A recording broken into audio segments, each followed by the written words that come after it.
All right. It's a pivotal week, you could say, in terms of the Warriors season, in terms of the general fandom. It's been a week like one we haven't experienced in a long time. And there are a lot of people with still a lot of emotions. We're almost midway through the week, and people are still, they've got a lot of opinions and a lot of things going on. So, and look! There's some space on the bandwagon. Hey, hey, there's some room. It's good. I like to put my feet up. Jared Cronin, joined by Isaac Sauce and Daniel Wharakura, back in the front row for this one to run us through. Drop to reserve grade, I hear. Yeah. But look, at least a cut team was going, wow. That's right. You've come That's back. why we called you up. You learnt your damn lesson, and now you're back to fire up the boys. Yes, this is the Tuesday team list with a Warriors Anonymous twist. So let's crack into it, shall we, fellas, and see who we've got in the One New Zealand Warriors team to take on the Brisbane Broncos. Brisbane Broncos, fucking Greg Dyer. Here we go. The Greg Dyer selection there for the Brisbane Broncos. Good. And the Warriors team. We needed some good juju. So we've enlisted some help from Juju Smith-Schuster from the NFL. To come in as a bit of extra. He actually suited the jersey. I was like, bro, that suits you, man. That suits you. Anyways, into the starting lineup. Chance. Didn't have a great week last week. Certainly wasn't alone. So we expect him to be back in charge. Never plays 2 bad games in a row. That's right. This guy's coming back. He hasn't played in a couple of weeks, so he's coming back from his jumping coat hanger episode. That's Dylan Waitimi-Zelezniak. He would have come in and gone, you guys are shit. But hey. This guy, Roger Tuivasa-Sheck, he got attacked last week by the Badger in the bunker. So I'm sure he's recovered from that ordeal. In the other centre spot is the POMP. Some people might have thought that maybe someone else could have come in this week. I may have been one of those people, but that's all right. On the wing is Marcelo Montoya. He's been getting more and more tape. He's getting mummified on that elbow of his. So hopefully he goes okay as well. Into the halves. Changes. Here we go. Chanel number 6 this week. He's playing number 6. So he's going to be teaming up with Tim Man again. A lot of people have got their wish, shall we say. But we'll get into that a little bit more. Into the forwards. Oh, hang on. That's gonna get a few people fired up. I'm trying to get a reaction from people as well. So the BA and the FBA stands for bad. He's already there. 1 foot. He's already out the door. Yeah. In the front row, alongside Adam Fanua-Blake, is Wade Egan in the Magneto. He's just He's too busy looking around, not catching the ball. Alongside Jackson Middle Ford, who some people were also calling for. Well, I mean, there are a lot of people getting called for this week. This guy wasn't really one of them.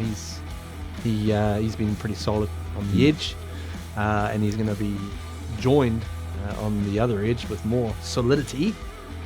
Bluey Bam Bam. Hopefully he doesn't the main man. Hopefully he doesn't have to play too much in Origin to rule him out. So good to have him back. Now our captain Tohu Harris. The big fresh. He's not as fresh as he was a few weeks ago. So that's why the image is just starting to just blur a little bit. There big fresh. It started to taper down a little bit. Those toys started to fade. Reaching this expiration date. And then we've got number 14 is Freddie Lusco.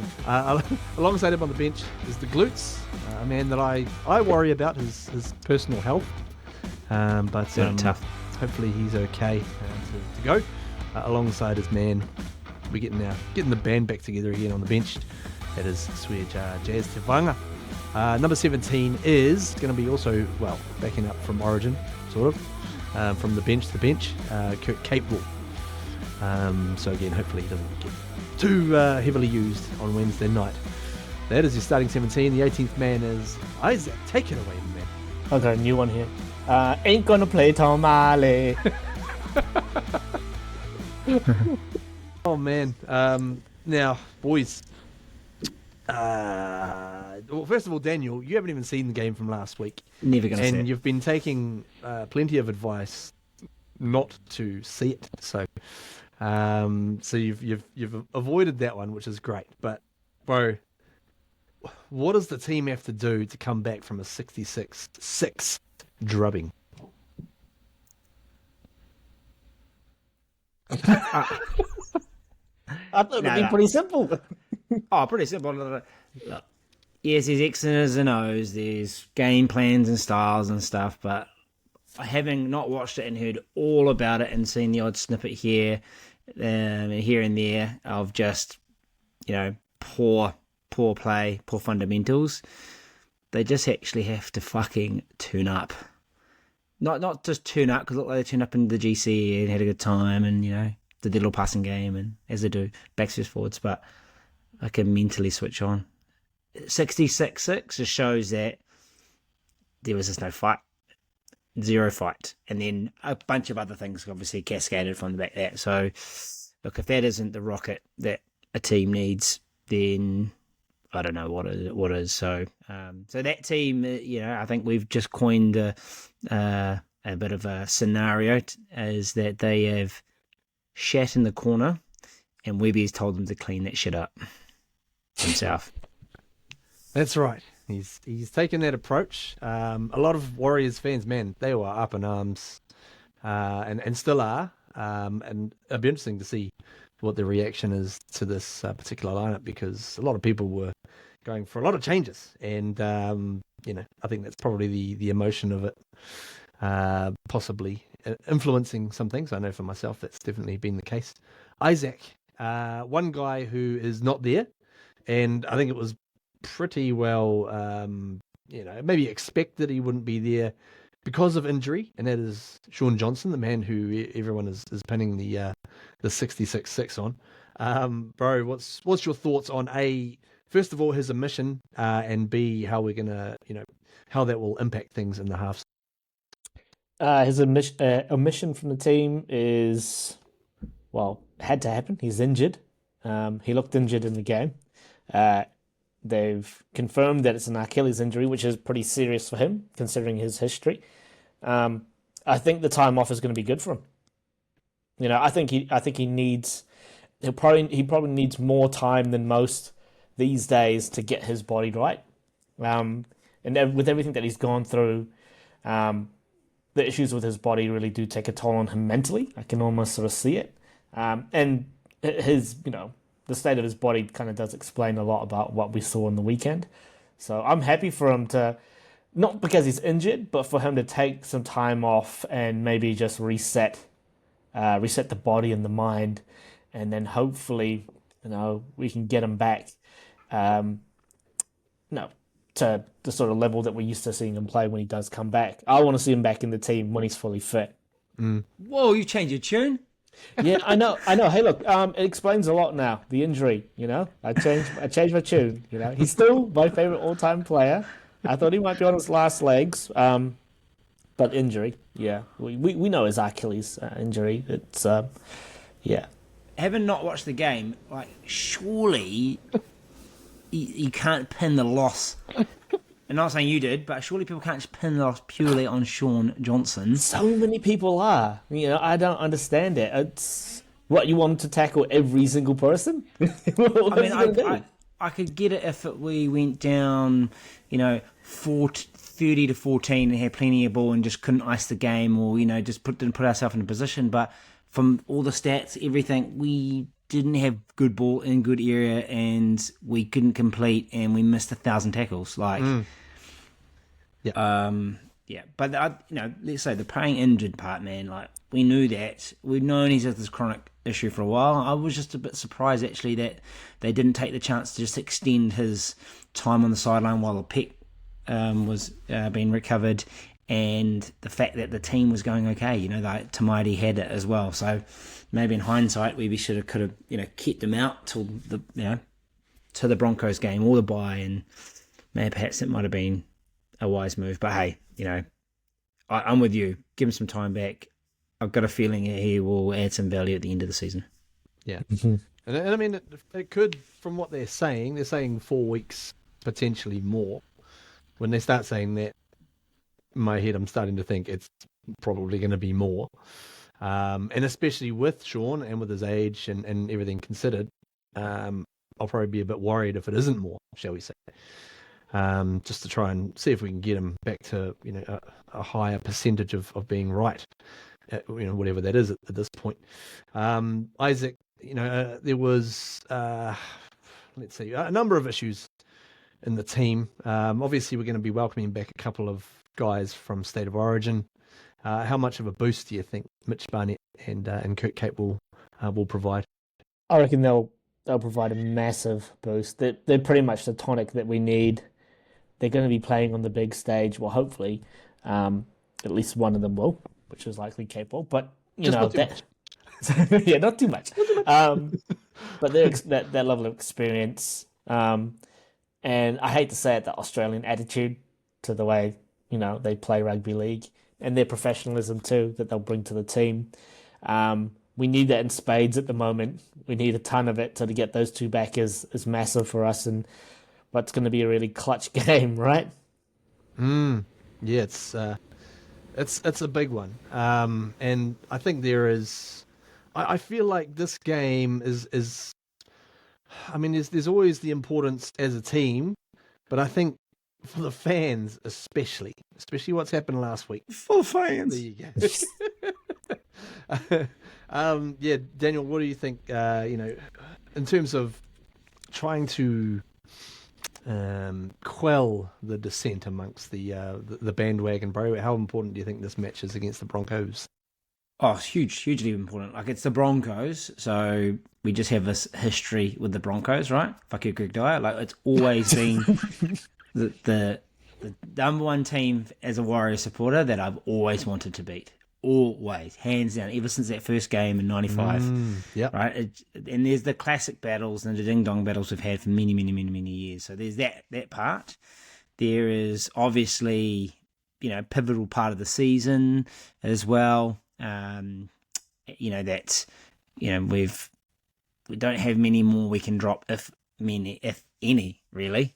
Not many, if any. So that's important. But I think the number one thing for all the fans that are not just that empty bandwagon, but the proper fans, is we can handle losing games, right? We know how to handle losing games. We've done it for all. We can't fucking stand a team that doesn't put a shoulder in and doesn't show up. And we have plenty of that over the years, and we had a lot of that in the COVID days. They just mentally weren't there, right? And that's the thing that Warriors fans just can't handle, right? They work hard all week. They spend their money to get to the game. They fucking love the Wars. You're not going to win every game, but they just want people to fucking show effort, right? And when you've got blokes that can't tackle or falling off and all that kind of stuff. And we saw this when we played the Cowboys. The Cowboys did this to us, right? Like, they weren't happy about it as well. And that's the one thing that we need to see. So that's so important is just show some fucking mana. Nicely said, bro. In terms of this particular game, Isaac, what's your thoughts? Are you thinking? I mean, for me, I'm looking at it. You kind of start to not worry about winning or losing. You just want to actually see something, see a response. But what are your thoughts around us, potentially going out and knocking these Broncos? I reckon the Broncos are going to be pretty tough. They've still got lots of talent in the park, really. And they've got matchups across the board, which are going to be pretty tough. Like, they got some speed on the edges. Ezra Mam, he's only, one door knock away from playing Origin himself. They've got some experience in that forward pack too. And yeah, I'm quite worried about this team. It might not be full strength, depending on who backs up from Origin as well. But yeah, quite worried about this Broncos team. But the Warriors. I mean, last year they surpassed all expectations by winning games that they shouldn't have won. Like Cronulla, perfect example. I think the Warriors need to go back to the tape and not watch those games about how they played, but watch those games for the resilience that they showed. and the mana. Mana was, I think we bandied that word around a lot last year, and it feels like we haven't really used that word enough this year because there haven't been enough opportunities to say it. But they need to go back and try find that magic that they had last year, which was, resilience, mana, heart, and that's how they're going to win. I don't care if they win fucking ugly. They've got to win this game. I think they've got to see this season as their Cronulla game. This whole season, it's a chance to turn it around when no one else thought they could. That's going to be the whole season. The Warriors still have a chance to sneak in. Well, that's the thing. We're not actually, when you look at the points table, it's like we're not even that far out of the 8, and a lot of teams are in the same boat. It's just such a jam-packed bloody table. But Daniel, there's been a lot of chat this week around disruptive influences within the camp. And good old Fox League just went back to the old Rolodex of like, oh, what's going on here? Who should we pick on this week? And we'll go, Sean Johnson. Oh, no, what's this Adam Fanor-Blake thing from about 5 weeks ago that went nowhere? Bro, what's your thoughts on the Adam situation? Because he's basically, supposedly put reassurances out there that he wants to be here and wants to win and do a job. How do you see that? Yeah, like, having not watched the game, having heard there was potentially some kind of components of lack of effort, perhaps, or just some stuff that didn't look Fanor-Blake 2023. It may be something in that. Like, not being like, I'm not one of these guys that kind of just pretends to know what's going on or anything like that. But you just got to trust in if there's something there, then they need to have the strength of character. And I mean, we in the coaching staff have to have the strength of character to recognize that and take that out, right? Like, and it's hard.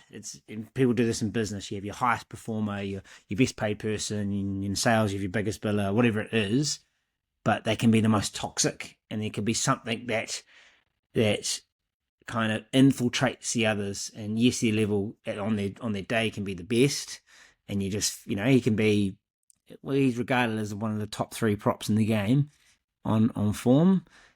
I just don't want that to be clouded by bringing down the others. So I don't know for sure. People don't know. People are speculating. You've got to trust that they're addressing that as well. But I wouldn't want this to kind of come out at the end of the season and they continued on and didn't progress, and we just lumped all the way through to realise, oh, we should have sorted that out as well, and have the strength of character just to take on a senior player, a high play player, and to say like, nah.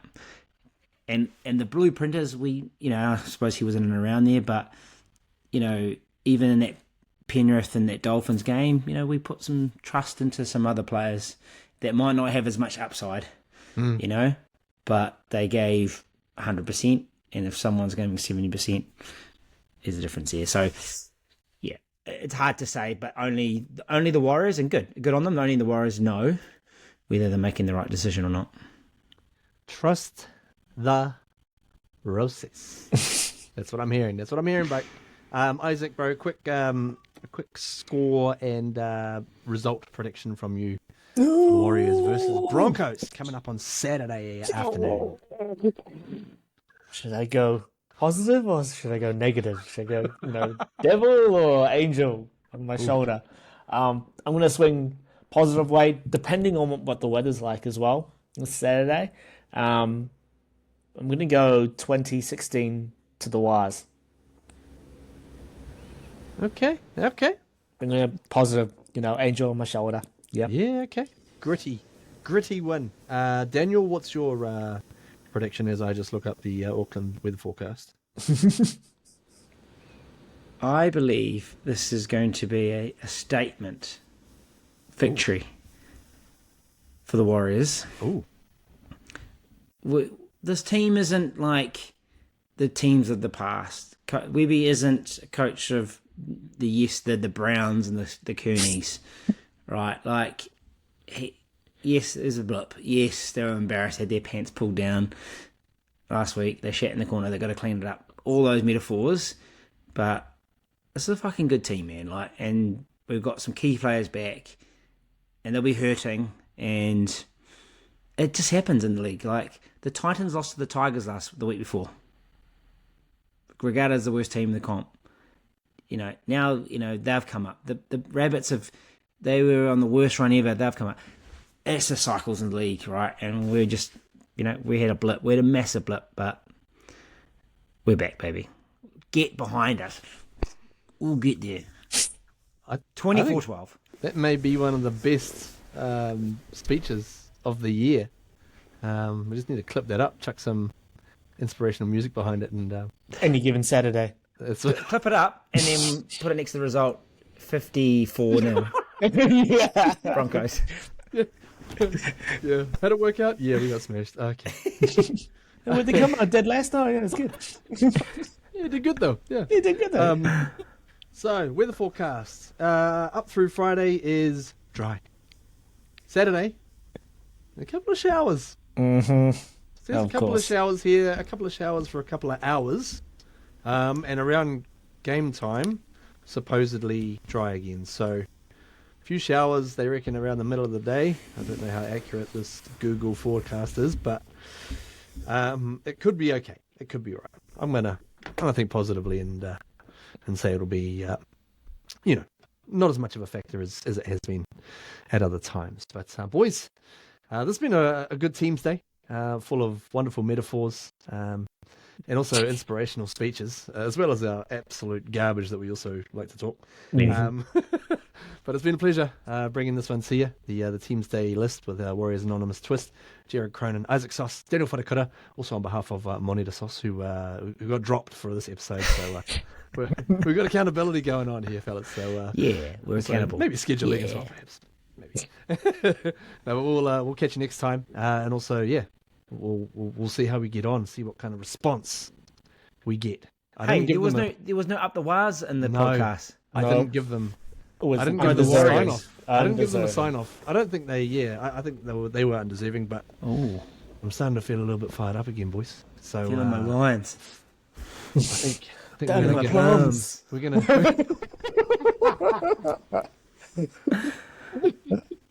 I'm gonna try and give them an up the wires. That's better. That's better.